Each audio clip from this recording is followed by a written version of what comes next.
Bismillahirrahmanirrahim. Meyrimdүү жана рахмату Аллах Тааланын исминен баштап, Пайгамбарыбыз саллаллаху алейхи ва салламдын ушул хадисинен баштаймын. Пайгамбарыбыз саллаллаху алейхи ва саллам ниъматани магбунун фихима касирун минан нас, ас-сиххату вал фараг. Эки Аллах Таала берген нимат байлык бар. Көптөгөн инсандар ошо эки байлыкты баалай билбейт, эки байлыктан пайдалана албайт дейт. Ал кайсы? Ден соолук жана бош убакыт дейт. Урматтуу мусулман, бир туган Пайгамбарыбыз саллаллаху алейхи ва саллам бир хадисинде кимде ким эрте менен турган кезинде үй бүлөсүндө тынчтык болсо, ден соолугу аман оорудан сакайып таза болсо, жана анын бир кечеи күндүз тамак ашы болсо, ал адамга Аллах Таала эки дүйнөнүн бактылуулугун, дүйнөдө жана дүйнөдө бар нерсени берген сыяктуу эң бактылуу адам дейт. Эрте менен турган кезиңизде үйүңүздө тынчтык, ден соолугуңуз чың, bir keçe күндүк тамак ашыңыз болсо, Аллах Таала сизге бул дүйнөнү жана дүйнөдө бар нерсени тартуулаган сыяктуу эң бактылуу адам болот экенсиз. Пайгамбарыбыз саллаллаху алейхи ва саллам 5 нерсе келбестен мурда баалай билгин дейт. Ихтаним хамсан кабла хамсин, жаштыгыңды каарылык келбестен мурда, ден соолугуңду оорубастан мурда, байлыгыңды кембагал болбостон мурда, бош убактыңды башыңа түйшүк келбестен мурда, жашооңду өлүм келбестен мурда баалай билгин дейт. Урматтуу мусулман, бир туган эң чоң бир байлыктар экен бул. Ова табиий нерсе. Урматтуу мусулман, бир туган, эгер денеңизде көзүңүз ооруса, же кулагыңыз ооруса, же тилиңиз ооруса, же бир денеңизге бир оору чалыккан кезде чуркап врачка барабыз, дарыгерге көрүнөбүз.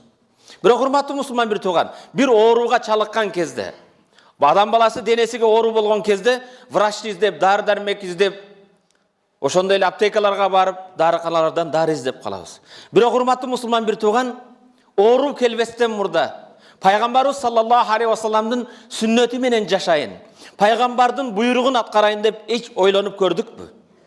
Урматтуу мусулман, бир туган, кереметтүү Кур'ан-ы Каримде Аллах табарак ва таала мындай дейт: Аузу биллахи минеш шайтанир раджим. Ва сиябака фатахир. Кийимиңди тазала. Ва рудза фахжур. Najasat, жаман, чиркин нерселерден алыс бол дейт. Майда сүрөсү 4-5 аят. Allah Tebarek ve Teala keremetli Kur'an-ı Kerim'de mınday dedi: Auzu billahi mineşşeytanirracim. Ve enzelne mine's-semâi mâen tahura. Asmandan silerge en taza suyunu düşürdük. Allah asmandan bizge taza suyu düşürüptü. Suudun Allah Teala suyu düşürüden maksat emne? Ve yunezzilu aleykum mine's-semâi mâen liyutahhirakum bih. Allah asmandan silerge suyu düşürüp tazalığınlar üçün, tazalanığınlar üçün. Allah Teala asmandan silerge suyunu düşürdü, tazalanığınlar üçün.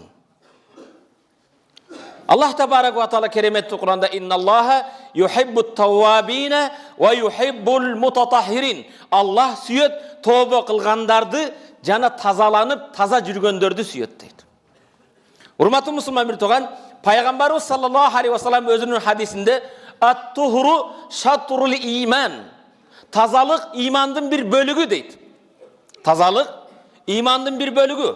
Hurmatlı Müslüman, bir tuğan, oşonduktan tazalık imandın bir bölügü bola turgan bolsa, saktanu oorudan murda, saktanu darılangandan jakşırak. Peygamberimiz sallallahu aleyhi ve sellem den soğuluğu çın, imandığı jönünde özünün hadisinde el-mu'minul kaviyyu hayrun ve habilallah minel mu'minul daif ve fi kulli hayrin. El-mu'minul kaviyyu küçtü, den soğuluğu çın bolgan imandığı jakşırak, jana Allah Taala üçün süyüktürük, küçsüz, orukçan imandıudan deydi. Ve fi kulli hayrin, bardık jakşılıkta küçtü bolgon, den soğuluğu çın bolgon imandığı Allah Taala üçün süyüktürük, jana jakınırak deydi. Hurmatlı Müslüman, bir tuğan, el-mu'minul kavi degen al denesinde, akılında, den soğuluğunda eğer taza olsa bir orukçan imandıudan Allah Taala üçün süyüktürük, jakşırak deydi. Hurmatlı Müslüman, bir tuğan, köngül bur. Ova oruğunu sen özün alıp kelbeysin. Oruğa çalıp kalı mümkün. Bирок Peygamberimiz sallallahu aleyhi ve sellem'din sünnötün körsetken jolu menen jaşay turgan bolsok, biz ar türlü oğrulardan alыс bolobuz. Köngül bir Peygamber'e bir salavat ayt. Peygamber el-fitratu khamsun. Tabiat, tabii nerse, insanın akılına, logikasına, akılına taktıklı bola turgan nerse Allah, insanı tabiatta oşonda jaratkan 5 nersege köngül buruş gereken, taza, akıldı umun degen insan. Birinci, el-hitan. Erkekler dayım sünnetke oturuluş керек екен. Erkek baldарды sünnetke oturuluş керек. Wal istihdad wa qas ash-sharib. Andan keyin koltuktun жүнін алу, киндиктин астын жүнін тазалау, wa taqlimil azfar, tırmak алу, wa natfil ibd, koltuğuңузду dayım тазалап жүрүү, шариатта пайгамбардын сүннети бул. Урматтуу мусулман бир тууган, мурдуңузду кыскартуу, оозуңузга тамак менен кирбесин. Erkek balаны сүннетке отургузуу, киндиктин астын кырынып тазаланып жүрүү, тырмагыңызды алуу жана колтуңузду дайым тазалап жүрүү, бул шариаттагы пайгамбарыбыз саллаллаху алейхи вассалам үйрөткөн негизги сүннөттөн. Пайгамбарыбыз саллаллаху алейхи вассалам мүрзөдөгү азаптар эмнеден десе, истанзиху минал баул. Сийдиктен тазалаңгыла, таза кургаткыла. Ошол чыккан жерди таза жууп жүргүлө. Fa inna ammatul azabil qabr minal baul. Мүрзөдөгү азап ошо сийдиктен тазаланбагандыгы үчүн, саныга тамызганы үчүн, кийимини булгап жүргөн үчүн бул экөөнүн тең. Таза жууп жүрбөсө мүрзөдөгү азапка себеп болуучу нерсе дейт. Урматтуу мусулман бир тууган. Аллах табарака ва таала бизге намазга келген кезде эмне дейт? Аузу биллахи минаш шайтанир ражим. Я аyyuhallazina amanu idza qumtum ila salati faghsilu wujuhakum. Ya eyyuhellezine amanu. O Allah'ın barlığına iman keltirgen bendeler. İza kumtum ila salah. Kaçan namazga tursaňar, namaz okuunu kalasaňar, namazga jönöseňer, faghsilu wujuhakum, yüzüňerdi juugla. Wa aydiyakum ilal marafiq. Koluňardy çıkanaka çeyin juugla. Wamsahu bi ru'usikum, başıňarga mas tartqıla. Wa arjulakum ilal ka'bayn. Butuňardy kızlaşıkka çeyin juugla. Wa in kuntum junuban fattahharu. Eger junup bolsaňar, junup degen erkek menen ayaldın arasında bolgon iş. Den keyin fattahharu, gusul kılıp tolluk juungula. Hurmatly musulman bir tuğan. Peygamber sallallahu aleyhi ve sellem la yaqbalullah salata ahadikum iza ahdasa hadasan hatta yadwad. Allah silerden biröňördün namazıňardy kabul kılbayt eger daratı sınıp sıngan bolsa, darat sıngan bolsa kayra darat alıp namaz okumayınca deyt. Namazın kabul boluu üçün darat alış gerek. Hurmatly musulman bir, bugün ilim önükкен кезде, albatta tekşerip görген кезде, birinci jolu koluňuzu daim mikropka duçar bolgon jer, koluňuzdu je yüzüňüzdi birinci juugan кезде, oşo koldogu denedegi mikroptordun 80% ketet eken. Ekinci jolu juugan кезде 98%ga jeyin. Üçüncü jolu juulgan кезде bardyk mikroptordan taza bolat ekensiz. Hurmatly musulman bir toğum, bugün medisina başkaları izildep körüp atat, 3 jolu murduna su alıp çay çimkirgen adamdın murdu daim mikroptordan, ar türlü nerselerden taza bolat. Oğuzuňuzdu çaykagan nerse, oğuzuňuzda tamaktın kaldığı başka nerselerden taza bolat. Dinimiz tazalık eken. Peygamber sallallahu aleyhi ve sellem özünün hadis miftah at-tuhur, namazdın açkışı darat eken. Ve tahrimuha takbir, başlaş Allahu akbar, dünyanın işini aram kılıp artığa taştap Allahu akbar, Allah özüňden aldyňa turdum. Bul Allahu akbar men namaz başlalat ve tahliluha at-taslim, namazdan çıkıp assalamu aleykum ve rahmetullah menen salamdan namazdan çıgasın. Namazdan açıkçı taharat eken, başlalışı Allahu akbar, bütüşü assalamu aleykum. Alem hurmatly musulman bir tuğan, gusul kıluu degen söz. Bardyk deneni juu, oğuzuňuzga 3 jolu su aluu, murduňuzga 3 jolu su al, deneňizdi tolluk juup gusul degen söz. Guslul cum'ati wajibun ala kulli muhtalim. Peygamber sallallahu aleyhi ve sellem her bir balagatga jetken, 12 yaştan ötken, her bir balagatga jetken insan Cuma günü gusul kılısı vacip deydi. Vacip degen söz farz manasında. Cuma günü gusul kıluu tolluk deneni juunup kelүү her bir balagatga jetken adamdın moynundağı karzı Allah Taala'nın tarabından vacip kılıngan nerse eken. Hurmatly musulman bir tuğan, jaratkan Allah tabaraka vel keremeti Kur'anda aytat: "Kulu veşrabu ve la tusrifu innehu la yuhibbul musrifin." Jegile, içkile, israf kılbagla Allah israf kılgan bendelerdi süýbeyt deydi. Hurmatly musulman bir tuğan, dinimizde orudan saktanuu, darılanudan murda turat eken. Peygamber sallallahu aleyhi ve sellem kemiller aytat: Allah'a tawakkel kıldım, juksa jugat, jukmasa jukpayt. Jok anda emes. Peygamber sallallahu aleyhi ve sellem'nin hadisini qaran, köngül bur. Peygamber mınday deydi: La yuridul mumridu alel musih. Orugan adam menen оорубаганды бирге жаткызбагыла. Ооруган менен оорубаганды бирге койбогула дейт. Башкача айтканда, жугуучу оору менен ооруган болсо. Пайгамбарыбыз саллаллаху алейхи ва саллям көңүл бур. Фир минал маджзум фирарика минал асад. Маджзум чесотка менен, кычкак оору менен, жуга турган оору менен ооруган адамдан арыстандан жолборстон качкан сыяктуу качкын алыс бол дейт. Урматтуу мусулман бир туган. Пайгамбарыбыз саллаллаху динибизде ооруда дарылануу барбы? Кала Расулуллах саллаллаху алейхи ва саллям пайгамбар айтат: "Инналлаха анзала да ва дава." Аллах ооруну да жараткан, оорунун давасын, шифасын да Аллах жараткан. Ва жа'ала ликулли даин дава. Ар бир оорунун Аллах дарысын да жараткан. Фатадавау. Дарылангыла. Ва ла татадавау бихарамин. Бирок арам нерсе менен дарыланбагыла. Пайгамбарыбыз саллаллаху алейхи ва саллям ар бир ооруну да жараткан Аллах, оорудун шифасын да берүүчү Аллах. Ошондон ооруган кезде Кудайыма тапшырдым, Аллах шифа берсе берет деп жата бербе. Дарылан. Бирок арам менен дарыланбагыла дейт. Кемле врачтар мага бираз ботка иштеди дейт. Болбойт. Пайгамбар саллаллаху алейхи ва саллям арам нерседе менин үммөтүмө шифа жок дейт. Молдеке ит жей берсем болбойт. Аллах табарак ва таала шифаны адал нерседе, арам нерседе сага шифа жок экен. Ошондуктан эч качан спирттен кичине жутуп койсом жок. Арам ал.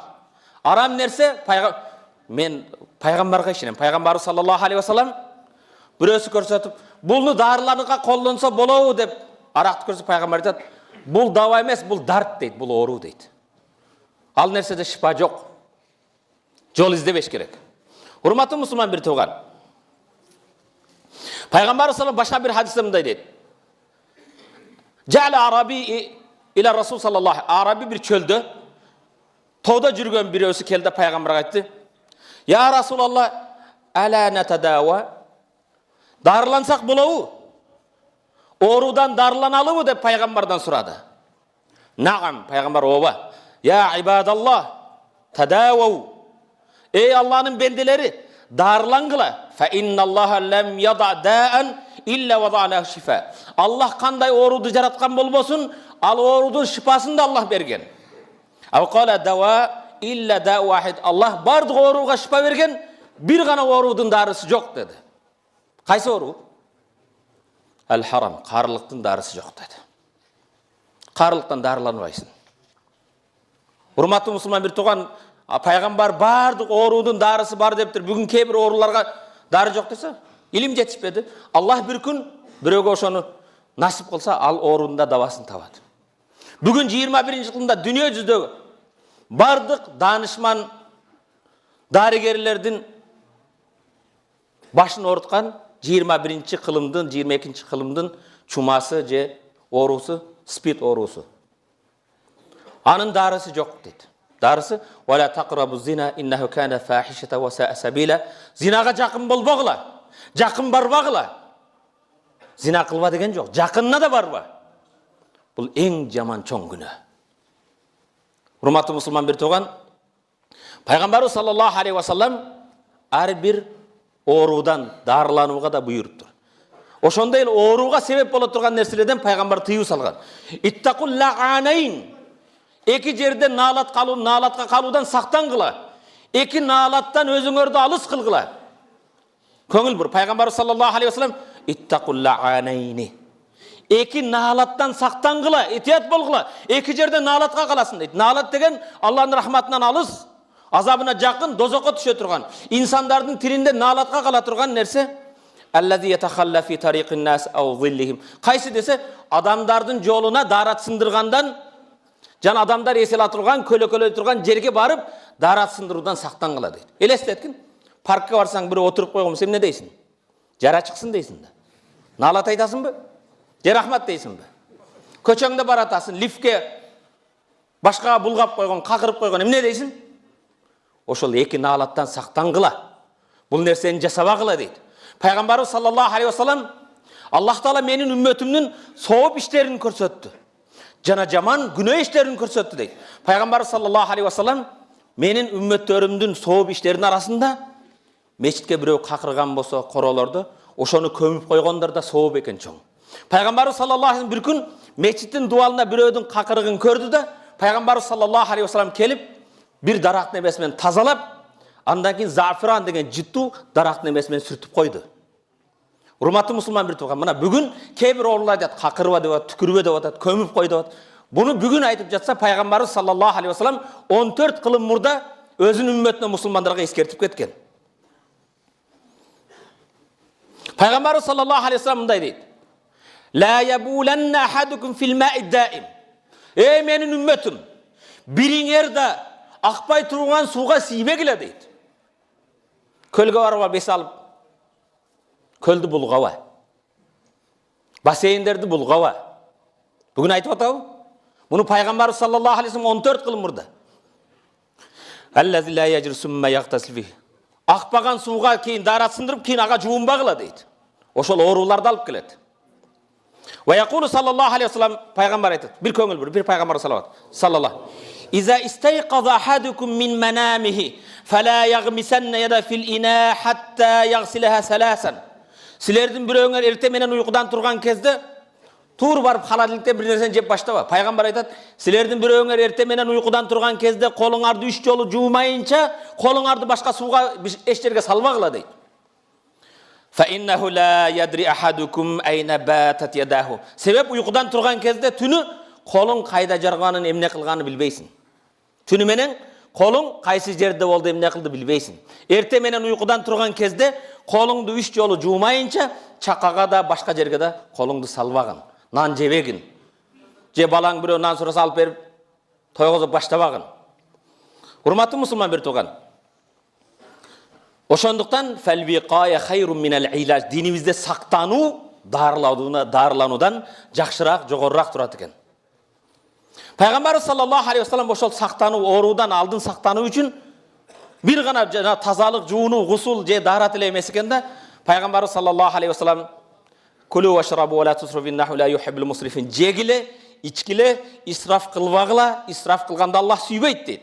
Пайгамбар башка бир хадисте көңүл бур. Жеген, ичкенде ашықша жеп алсаң, бұл да исраф екен. Пайғамбар мәмәлә ибн Адам ви'ан шарр мин батнин. Адам баласы толтырған ең жаман идиш дейді. Адам баласы толтырған ең жаман идиш эмне екен десе, мин батн, құрсақ, ашқазан. Аны көп толтырбаш керек екен. Фа ин кана ла будда. Егер ошондой эле жегиң зарыл болса, жешиң керек болса, фассулусу ли таамихи. Ашқазанның 3-тен 1 бөлігі тамақ үшін екен, вассулус ли шарабихи, 3-тен 1 су үшін екен, вассулус ли нафасихи, дағы 1 бөлігі демалыш үшін екен. О адам баласы жешке мажбур болсаң, ашқазанның 3-ке бөл, 1 бөлігін тамаққа, 1 бөлігін суға, 1 бөлігін демалуға дейді.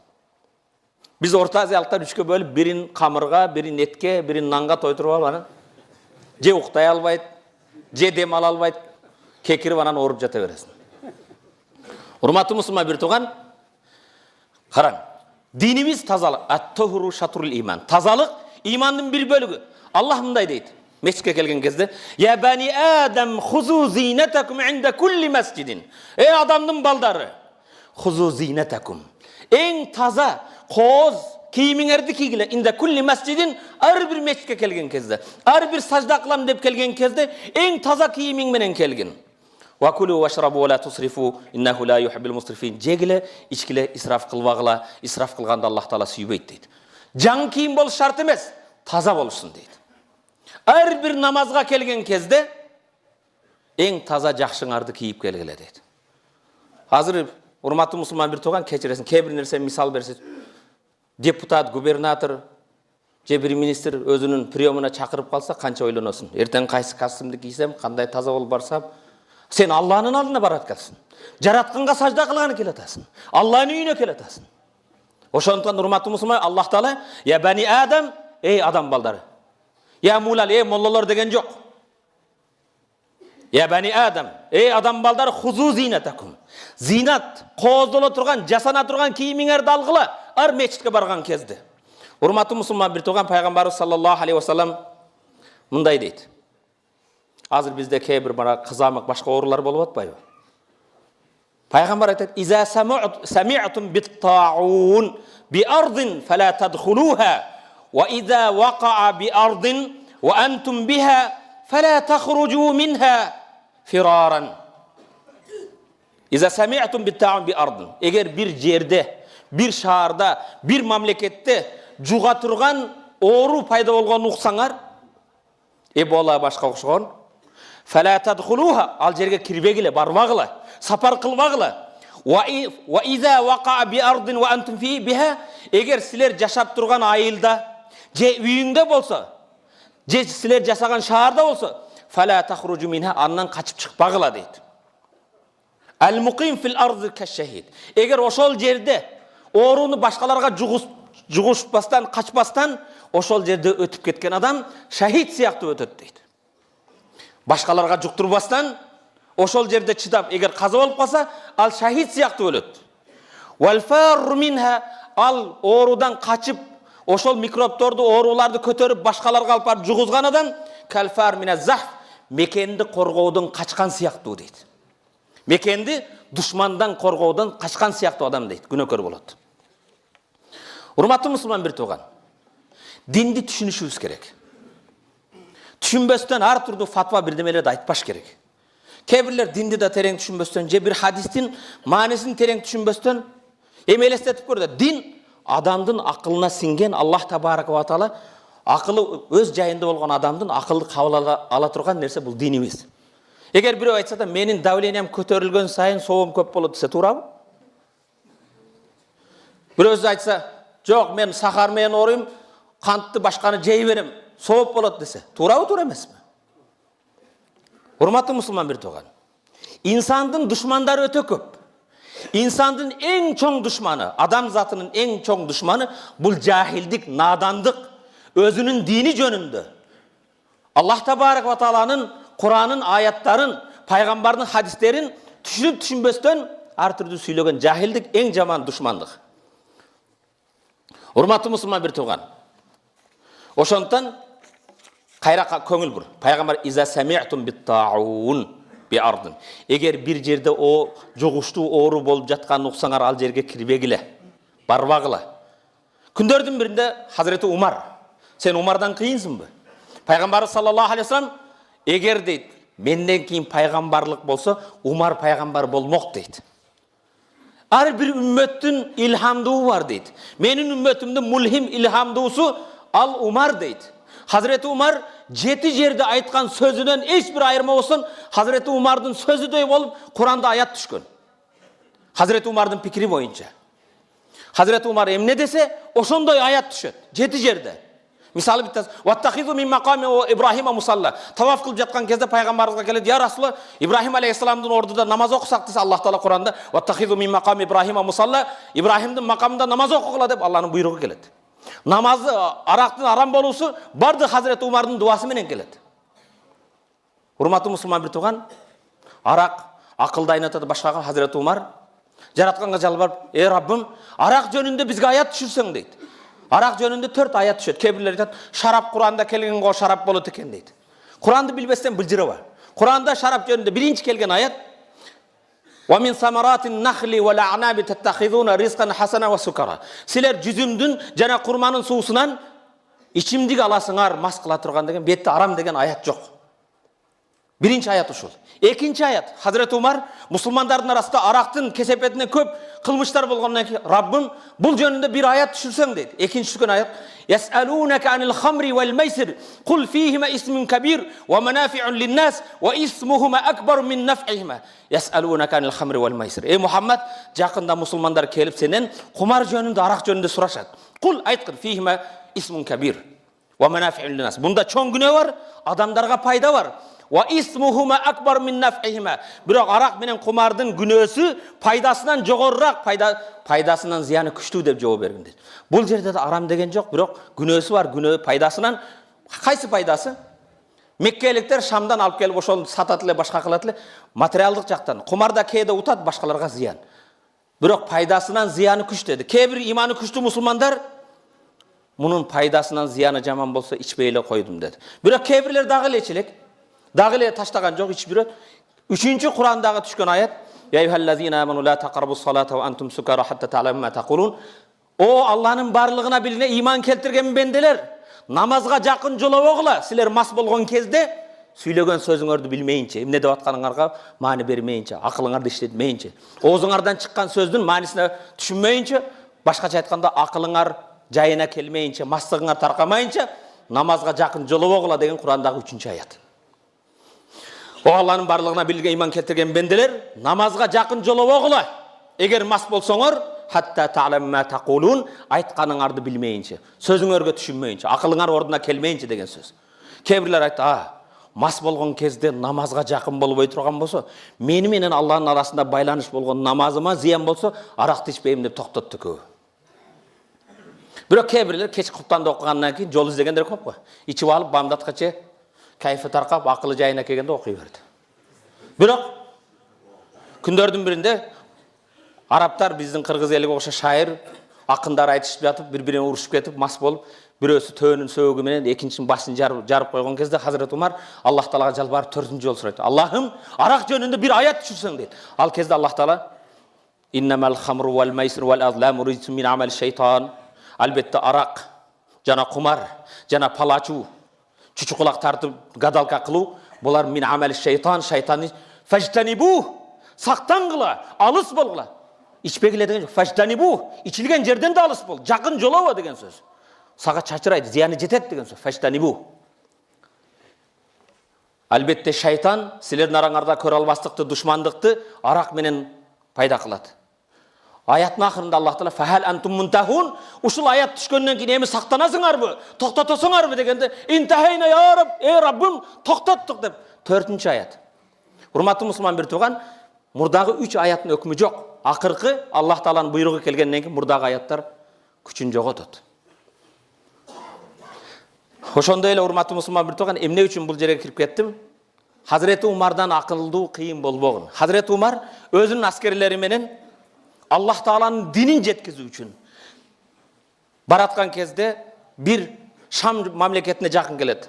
Шам мамлекетине жакын бүгүнкү Сирияга Аль-Жабия деген шаарга келип калган кезде Шам мамлекетинде Сириядагы адамдарга жугуштуу оору таркап жаткан Хазирети Умар угаттагын бул жерге кирбейбиз, кайтабыз деп аскерлерди кайтарат.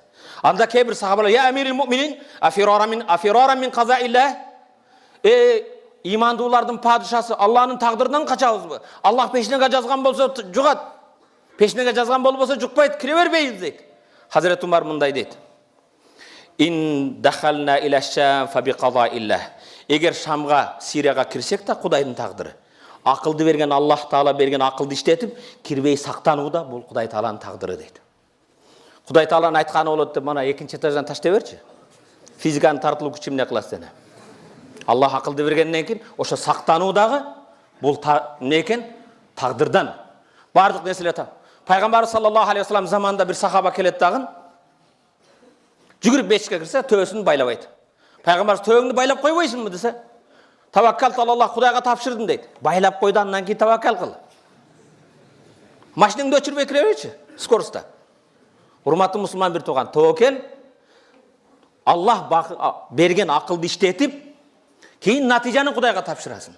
Төбөңдү байлап кой, машинаңды өчүрүп кой, рушнигин тартып кой да, бекитип кой да, анан кийин Аллага тобокел кылдым деген. Урматтуу мусулман бир тууган,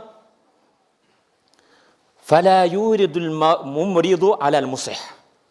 Ооругандар менен оорубагандарды бир жерге койбогула дейт. Баары эле оору эмес. Ошо жуга турган ооруду Пайгамбар саллаллаху алейхи вассалам. Бул хадисти Имам Бухари риваят кылган. Курандан кийинки Сахих Аль-Бухари китебинде келген хадистер. Урматтуу мусулман бир тууган, Пайгамбардын бир хадисине кулак түшө да, көңүл бир. Бир салават. Ман акала ат-тина факаннама ана ала катли нафси. Имам Табарани Салман радиаллаху таала анхудан чыгарган эме. Бүгүн кээ-бирлер бойга бүткөндө гүлпото жеймин дейт. Билесиздерби, гүлпото деген жердин лай топурактан жеп, хадисе табиаты мета. Пайгамбар айтат, кимде ким топурак жей турган болсо, башкача айтканда микробтуу, таза эмес нерсени жесе, өзүнү өзү өлтүрүүгө жардам бериптир дейт. Зыяндуу нерсенен жебегин. Аллах Таала акылыңа зыян деген арактан алыс болгон. Аллах табарак ва хадиси кудсинде мындай дейт, хадиси кудсун угуу үчүн пайгамбарга бир салават.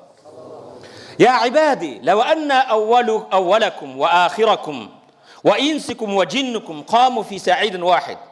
Ey bendelerim, silerden o adam atadan berkileriңер, jana eң akırkılarıңар. İnsanlar jana jinler bir çoң talaga çıksa. Fasaluni. Menden sorasa Allah'ım anı ber, bunu berdi, bardık özünün tilegini aytsa. Fa ataytu kulli insan mas'alata. Her bir bendenin suraganını bersem, ma naqasa zalika mimma indi, menin kaznamdan eş nerse kemeyibeyt deydi. Adam atadan berki, bugünkü çeyini bardık insanlar bir talaga çıkıp, Allah Teala'dan kalaganın surasa, Allah her bir bendenin suraganını bersem de, eş nersem kemeyibeyt deydi. Al emne dey bolat deydi. Dengizden bir iğnenin uçu menin algan suuday bolat deydi. Bardık bendelerin tilegin bersem. Ya ibadi, o bendelerim. İnnemâ hiye a'mâlikum uhsiha. Albatta bul her bir nese silerin jasagan amaldarıңар. Anı men eseptep koyum, saktap koyum. Kıyamat gününde kayra özüңөр femen vajada hayran, kim kıyamat gününde özünün parakçasında bir jakşılık tapsa, feliyahmadillah, Hudayga şükür kılsın. Ve men vajada gayra zalik, eğer özünün amaldarında, delosunda jakşılık tapmasa, günöler tapsa, fela yalumanna illa nafsah. Biröwdü jemelebesden özünü özü jemelesin. Özünü özü uruşsun. Jarjaktan Allah Taala keremetli Kur'an ve iza maridtu fa huve yeşfin. Kaçan oğrusam şifanı kim beret? Allah beret. Hurmatlı Müslüman bir togan. Müslüman daim biröwge kirgen кезде Allah'ım şifa versin, Kudayım bir soğa ayıgıp ketesin. Jok, o kıyın eken, андай eken dep korkutpa. Müslüman daim jakşı jaktaydı. Bir stakanın jarımı da su var eken, ha? Jarımı tolluk eken desең de bolat, jarımı boş eken desең de bolat. Tuurabı?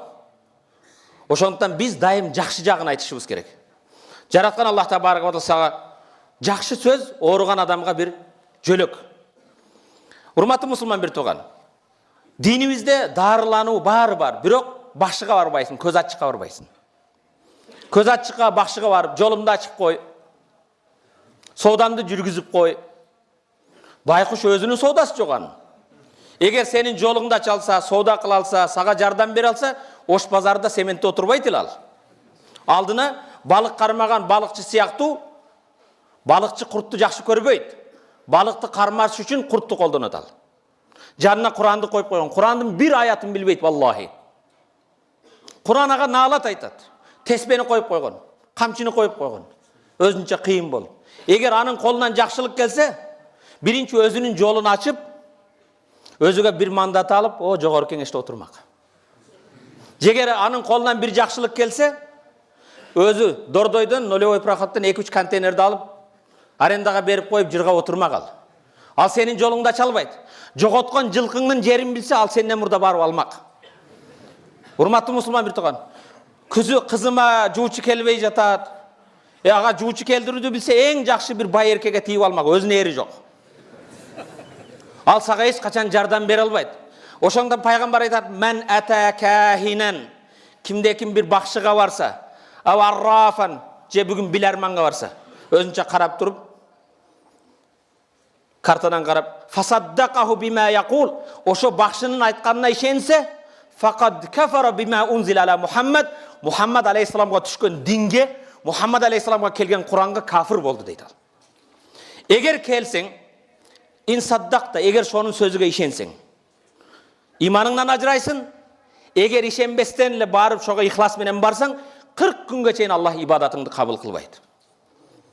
Ошондон урматтуу мусулман бир тууган, Курандагы бир аят бар. Аятка терең көңүл буруу үчүн бир келиме келтиребиз. Ла илаха иллаллах Мухаммаду Расулуллах. Ла илаха иллаллах Мухаммаду Расулуллах. Жаддиду иманакум. Пайгамбарыбыз саллаллаху алейхи ва саллям сахабаларга иманыңарды жаңылагыла десе, я Расулуллах, иманыбызды кандай жаңылайбыз десе, ла илаха иллаллах Мухаммаду келимени айтуу менен дейт. Иманыбызды бир жаңылайбыз. Ла илаха иллаллах Мухаммаду Расулуллах. Fas'alu ahla zikri in kuntum la ta'lamun. Nahl suresinin 43. ayet. Fas'alu ahla zikri in kuntum la ta'lamun. Bilbesenger bilgenlerden suragıla deydi. Her bir meselede. Diykançılıkты menden suraba. Diykançılıkta oşo bir diykan aksakaldan barıp sura.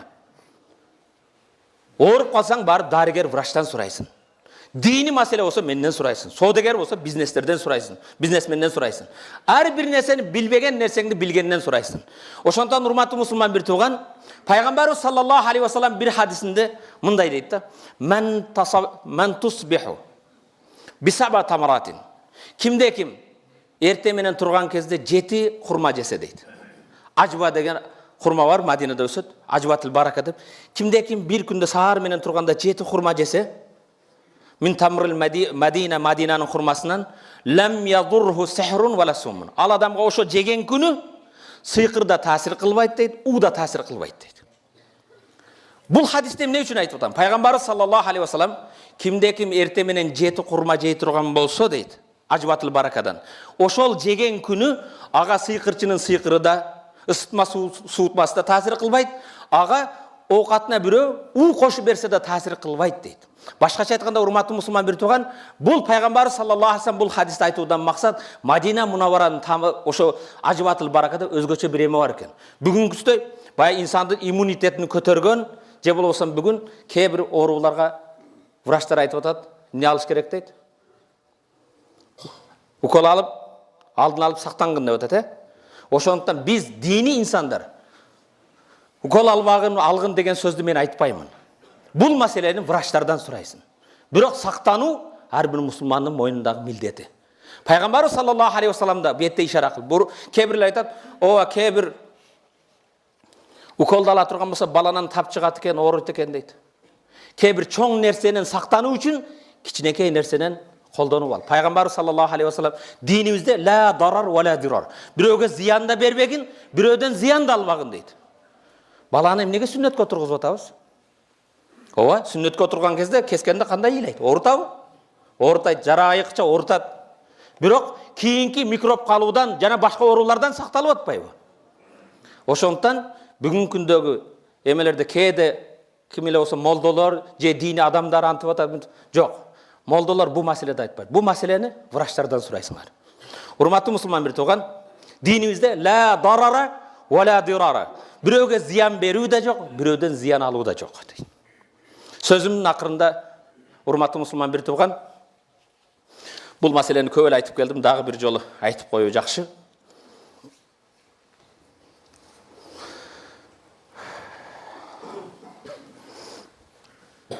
Алам өзгөрүү үчүн адам баласы өзгөрүш керек. Адам оңолбойынча алам оңолбойт. Бир данышман өзүнүн баласынын акылынын начарлыгы, иштемени билбегендигин билет экен да, бирок баласын сыноо үчүн дүйнөнүн картасын, сызылган картасын алып келди да, тыртып салып, баланын колуна берип, балам, ушул картаны өз ордуна чаптап чыксаң, дүйнөнүн жүзүнүн картасын. Сага ушундай белек алып берем деп баланы кубантыптыр. Билет, баласы анын колунан келбей калды. Дүйнө картасын билбейт. Дүйнөнүн картасы менен Кыргызстанда кайт экенин билбейт. 2-3 күндөн кийин келсе, баласы картаны, дүйнөнүн картасын бардык жерине килейлеп, жакшынакай түзүп коюптур. Атасынан калып, балам, буну кантип сен өз ордуна койдуң?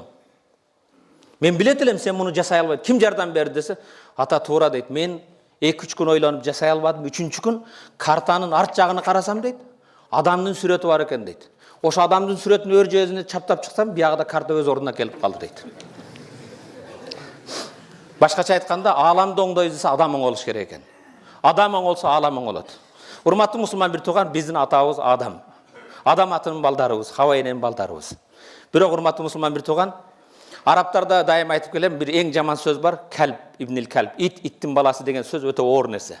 Алардын эң жаман тил деген энеден атадан албайт. Тилекке каршы бизде бирдеме эле болсо, байкуш өстүргөн, тарбия берген, төрөгөн, ак сүтүн берген энеден алышат. Энени атаны тилдебеш керек. Пайгамбар саллаллаху алейхи вассалам эң жаман адам өзүнүн ата-энесин тилдеген адам десе, "Я Расул, ким өз ата-энесин тилдейт?" дейт. Бирөөдүн ата-энесин тилдесең, сенин ата-энеңдин тилдешине себеп болосуң дейт. Бирөөдүн ата-энесин тилдеген да эң жаман адам. Ит, Арабстандагы ит өзүнүн иттигинен намыс кылат экен. Себеп эң жаман күрөккө турбай элден чыгып калган адамды иттин баласы дейт экен. Ит ошону карап туруп, мен иттин баласы болсом да менин өзгөчө сыпаттарым бар. Өзгөчөлүгүм эмне дейт? Адам баласы дейт, Кудайдын бергенине разы болбойт дейт. Мен кожоюнум сөөк береби, нан береби, жугунду береби разымын дейт. Адам баласы Аллах Таала жат отур кыл деген нерсени кылбайт. Мен кожоюнум жат дегендер жатам, тур дегенде турам дейт. Адам баласы түнү туруп жаратканга бир сажда кылып болбойт. Мен түнү менен кожоюнду эстеп чыгам дейт, коргоп дейт. Ошого карабастан эмне үчүн эң жаман адамды, алкашты, күрөккө турбай элден чыгып калган уруну ит деп айтат. Токойго келеткенде Жолборско карап, Жолборс, кечиресиң, менин атымды өзгөртүп койчу деп. Эмнеге өзгөртөсүң? Эч уктуңбу? Кочкор бойдон эч өзгөргөн жок. Бука бойдон кала, сен эмнеге өзгөрөт экенсиң? Жок, мен өзгөртпөсөң болбойт. Элдин арасында баш көтөрүп жүрө албай калдым, эте намыс кылып кеттим. Эң жаман адамды мага теңейт дейт экен. Жолборс айтат, макул, анда бир экзамен бар, экзаменден өтсөң өзгөртөм дейт. Экзаменин кайсысы? Мына койдун бир санын этин аласың, эрте менен мен келем үйүңө. Ошо эрте мененге чейин сактасаң, бир суткадан кийин атыңды өзгөртөм дейт. Ит койдун бир сан этин үйгө алып келип коюп коет экен да. Ох, кыйын экзамен. Тияка басат, бияка басат, итти кармап этти жегиси келет. Анан айтат, Жолборс мени бүтүн алып кел деди, бирок карап койсом эч нерсе болбосо керек деп эки жак карап өтөт. Итти кармап жакын барып жыттагысы келет. Айтат, эми Жолборс мени бүт жебесин деди, барып жыттап койсом эч нерсе болбосо керек деп эттин жанына келип этти жыттайт экен. Дагы айтат, эми муну бүтүн алып барсам болду. Итти кармайт, жегиси келет, шилекей агат. Тилимди тийгизсем эч нерсе болбосо керек деп жыттагандан тилин тийгизип. Тилин тийгегенден кийин шилекей агып, анан жегиси келип этти жеп коюптур. Анан эрте менен арыстан келип, арыстан келсе куйругун шипыңдатып, жерди карап турат экен. Эмне болду? Ит, сен эч качан уктуңбу де Жолборстун итти уганды? Жок. Эмне болду десе, этти жеп койдум дептир. Ошо сен ит бойдон кала бердиң дейт. Ит бойдон өзгөрбөй калыптыр. Ошондон урматтуу мусулман бир тууган, мен айтайын деген бул мисал жөн эле, хадисте эмес, аятта эмес. Бардыгыбызды ата-энебиз адам бол деп тарбия кылды. Аллах адам кылып жаратты. Адам кылып жараткан Аллах Таала да кээ бир нерсеге карабагын, кээ бир нерсени жыттабагын, кээ бир нерсени кармабагын, кээ бир нерсени тилиң тийгизбегин деген нерселер бар. Ошолордон сактанып адам болуп жашайлы. Адам болуп жашоо өтө кыйын нерсе экен. Ошондон урматтуу мусулман бир тууган, өзүбүзгө өзүбүз Хазирет Умар айткан сыяктуу өзүң отчет бергин, эсеп бергин, эртең Аллах Таала эсеп албастан мурда дейт. Амин. Аллахумма агфир лана зунубана ва каффир анна сайyi'atina ва таваффана мa'ал абrar bi rahmatika ya arhamar rahim.